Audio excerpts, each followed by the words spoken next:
আল্লাহ পাক আজকে আপনাকে হয়তো 1 কোটি টাকা দিয়েছেন, কালকে আল্লাহ না করুক 1000 টাকার জন্য মানুষের কাছে হাত পাততে বাধ্য করতে পারেন আল্লাহ পাক। এমনও কিন্তু দিন আসতে পারে, দিন সবার সবসময় সমান থাকে না।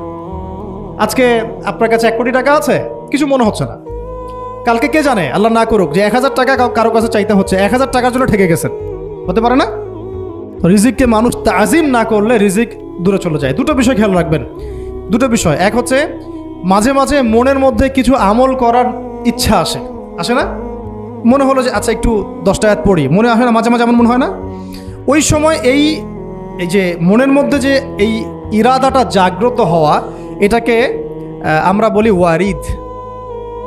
অন্য ভাষায় আপনি বলতে পারেন মেহমান। কি বলতে পারেন? এটা আল্লাহর পক্ষ থেকে আপনার কলবের মধ্যে মেহমান হিসেবে এসেছে। এখন আপনি যদি আমলটা করেন, সেই মেহমান বারবার আপনার কলবে আসবে। যদি আপনি ওই সময় আমলটা না করেন, মেহমান চলে যাবে, মেহমান অসম্মানিত হলে পরে আর আসবে না। একইভাবে রিজিক আল্লাহ পাক দিয়েছেন, এর তাজিম যদি করতে পারেন রিজিক বেশি আসবে। রিজিকের তাজিম সম্মান করতে না পারলে রিজিক আসবে না, বেশি কমে যাবে। উসমান রাদিয়াল্লাহু আনহু সবচেয়ে ধনী ছিলেন না? কেন জানেন? কেন? এটা কি জানেন কেন ধনী ছিলেন?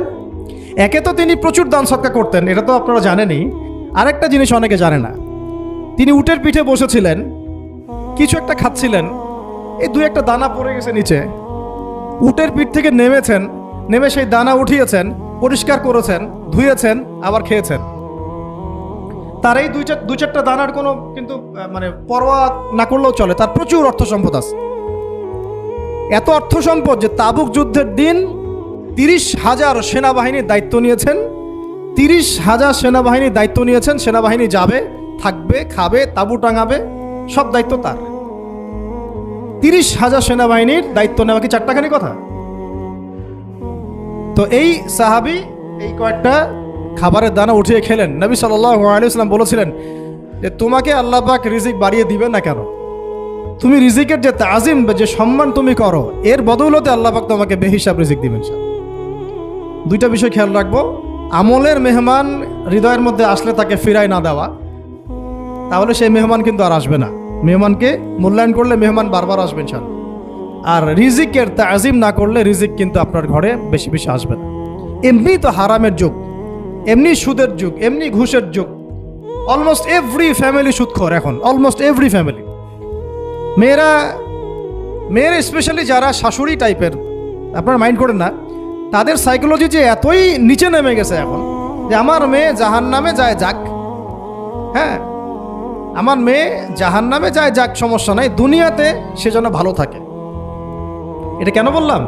একটা সুদখোরের ঘরে তুলে দিতে সে দ্বিধাবোধ করতেছে না, একটা দুর্নীতিবাজের ঘরে তুলে দিতে দ্বিধাবোধ করতেছে না, একটা ঘুষখোরের ঘরে তুলতে দ্বিধাবোধ করতেছে না, একটা মানে কি বলবো মাদকসেবী, ড্রাগ এডিক্টেড, বা এই যে আর কি বলবো ফাসেক, জালেম, এই ধরনের ঘরে উঠাই দিতেও সে দ্বিধাবোধ করছে না। 5তলা বাড়ি চাই আমার মেয়ে 5তলা বাড়ি থেকে সুখে থাকবে। এই যে সুখের ডেফিনেশন এখানে দিয়েছেন আপনারা।